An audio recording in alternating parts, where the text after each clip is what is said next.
संतुलित आहार को प्रभावित करने वाले कारकों के अंतर्गत चौथा है व्यवसाय या शारीरिक श्रम। व्यवसाय या शारीरिक श्रम भी संतुलित आहार के निर्धारण में महत्वपूर्ण भूमिका निभाता है। अधिक श्रम करने वाले व्यक्तियों को अधिक कैलोरी वाले भोजन की आवश्यकता होती है, अतः उनके आहार में कार्बोहाइड्रेट की अधिक मात्रा का प्रयोग करना चाहिए। इसके विपरीत बुद्धिजीवी या मानसिक कार्य करने वाले व्यक्तियों को अधिक प्रोटीन युक्त भोजन का प्रयोग करना चाहिए।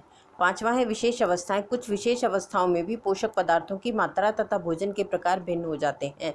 उदाहरण के लिए गर्भवती स्त्री तथा दुग्धपान कराने वाली स्त्रियों को सामान्य स्त्रियों की अपेक्षा अधिक पौष्टिक भोजन की आवश्यकता होती है। किसी रोग के उपरांत या ऑपरेशन के बाद अधिक पौष्टिक प्रोटीन युक्त आहार की आवश्यकता होती है। छठा है फिर नेक्स्ट है संतुलित आहार का महत्व। स्वस्थ रहने के लिए आहार आवश्यक है कि व्यक्ति संतुलित तथा नियमित आहार ले। आहार में किसी भी तत्व की अधिकता या न्यूनता शरीर में रोगों को निमंत्रण दे सकती है। भारत जैसे विकासशील देश में जहां जनसंख्या 132 करोड़ है, जिसमें 70% गाँव में और 30% शहरों में रहते हैं, इनमें से बहुत कम लोगों को ही संतुलित आहार का ज्ञान होता है। 20% जनता तो भरपेट भोजन ही ग्रहण नहीं कर पाती। साथ ही साथ भारत शिशु मृत्यु और जन्म मृत्यु और जन्म दर अधिक होने के कारण बच्चों का स्वास्थ्य चिंताजनक रहता है। अतः प्रत्येक व्यक्ति को संतुलित आहार के विषय में जानकारी आवश्यक है। महंगे तथा संतुलित आहार तालिका।